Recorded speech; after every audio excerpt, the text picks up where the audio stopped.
Hey everybody, welcome back to Record-ology. Okay, today we're going to be taking a look at this. This is the cassette to USB converter from ClearClick.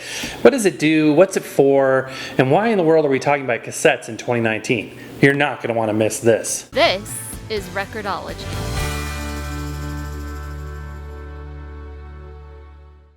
Okay guys, and here it is. This is the ClearClick cassette to USB converter. So this functions as like a Walkman, or more importantly, it has a USB connection. So you can use this to take your old cassette tapes and digitize them, put them on your phone, MP3 player, or make CDs out of them. So on the back here, convert your old cassette tapes, quick and easy setup. It comes with some software that we're going to check out and see exactly how that works.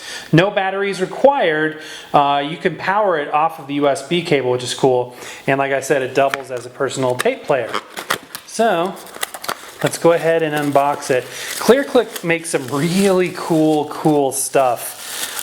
Very unique products that you really can't find anywhere else. Okay, so here it is. I have had this out and played with it. I repackaged it so we could do an unboxing.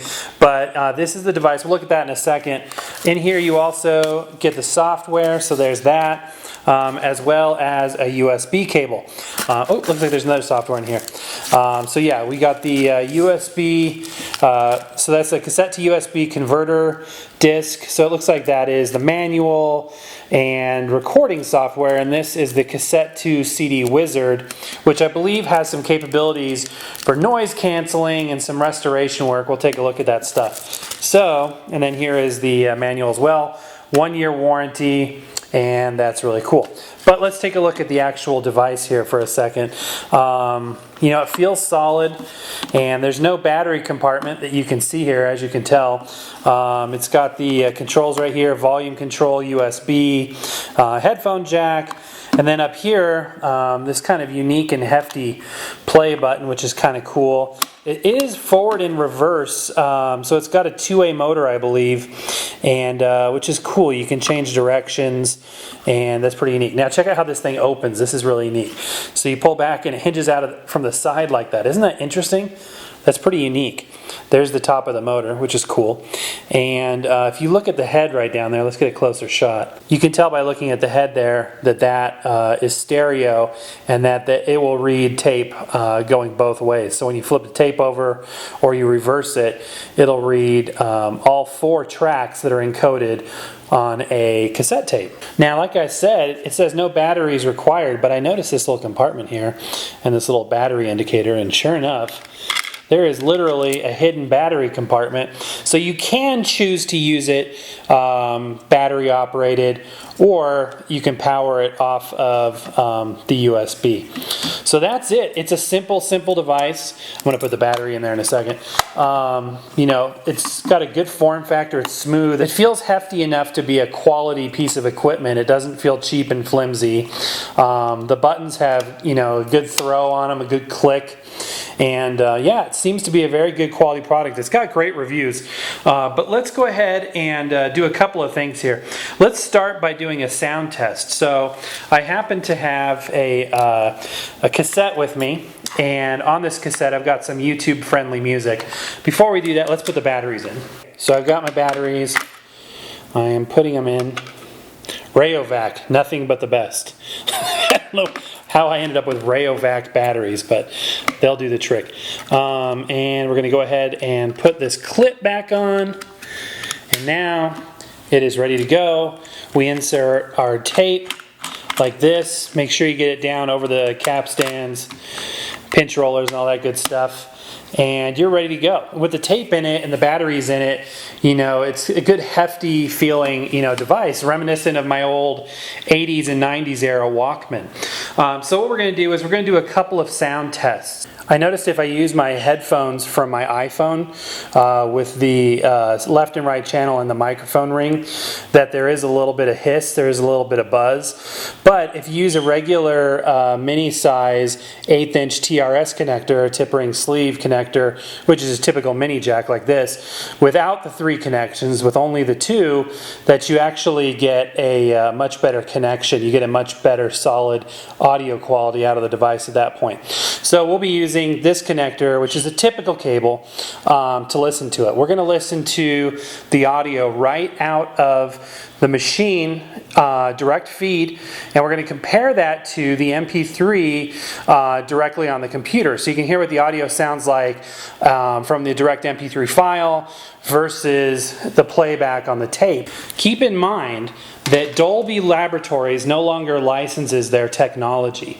So this does not have, nor does any other new tape player have, Dolby on it, noise reduction. But it's actually okay, and here's why. So if you record a tape with high bias, this one was recorded, high bias with no noise reduction in my Pioneer recorder. If you have a tape that has Dolby on it, it's going to be naturally higher bias anyway. And the tape heads that are on, affordable tape players these days are going to be a naturally lower bias. So by their very nature, they will cancel out some of that high bias audio and give you a good clean sound, almost like a noise reduction effect without even having the Dolby in place there. So the sound quality is actually quite good. But let's listen to a direct feed versus the MP3 file.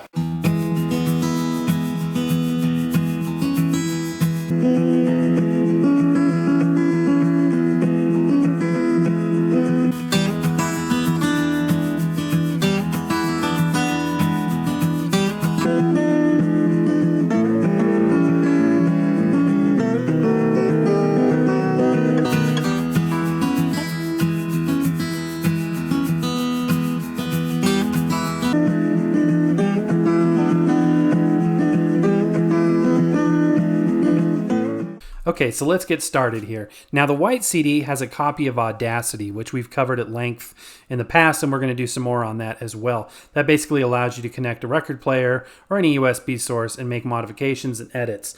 This software is the cassette to CD software, which is the other CD.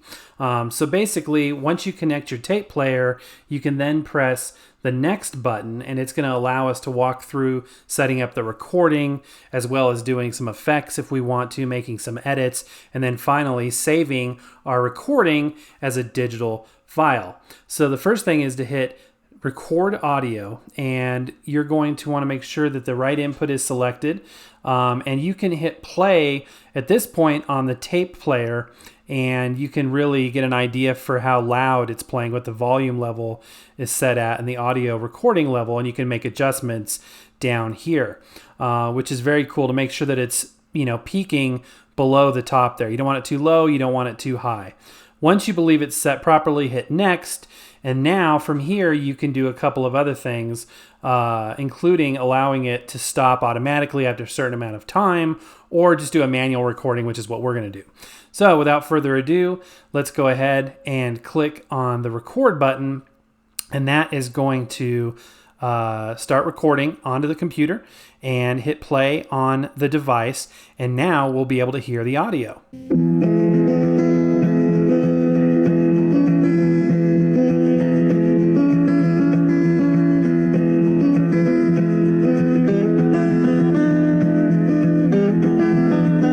Once we're done, we just hit stop, and that will stop the recording, and we can go on to next. It'll show a waveform readout of the audio. From here we can make some edits, we can trim it, we can zoom it in, zoom it out, and adjust the volume. We can delete and start over again. There's always a forward and back button at the bottom, by the way. You can also do noise canceling, noise removal if you want. We're just going to keep it as is for simplicity in this video. But from here, once you've decided it's set the way you want, just click next, and now you get to name the file whatever you want. So this is going to be the album title, the artist name, the song name, and all that good stuff. Just to speed this up, I'm going to just populate this really quick with some nonsense characters. Once you've got that set the way you want it, you can put the release here, blah, blah, blah, blah. Import cover art, then hit next. From here, you can choose to save it as an MP3 compressed audio file for an MP3 player, or if you plan on burning this to a CD, you can either select the Wave Audio File button, which will be a much higher quality file, or you can simply click the Burn Audio CD button at the bottom as well. Once you make your decision, go ahead and click on it. And it's as easy as that. The files are saved to a folder of your choice, and you now have digital audio files from your old analog cassette tapes. All right, guys, and that's all there is to it. This is a cool little device, and I think you'd have a lot of fun with it. I know that I'm really looking forward to playing with it some more. If you want to get your hands on one, click on the link in the description below. Now, don't forget, you guys, we have a bonus show coming up for you tomorrow, so don't miss that. But in the meantime, happy record hunting. We'll see you next time. Thank you for watching Record-ology. Stay tuned for a new show every Sunday and Wednesday. Don't forget to hit subscribe and check us out on Instagram and Twitter.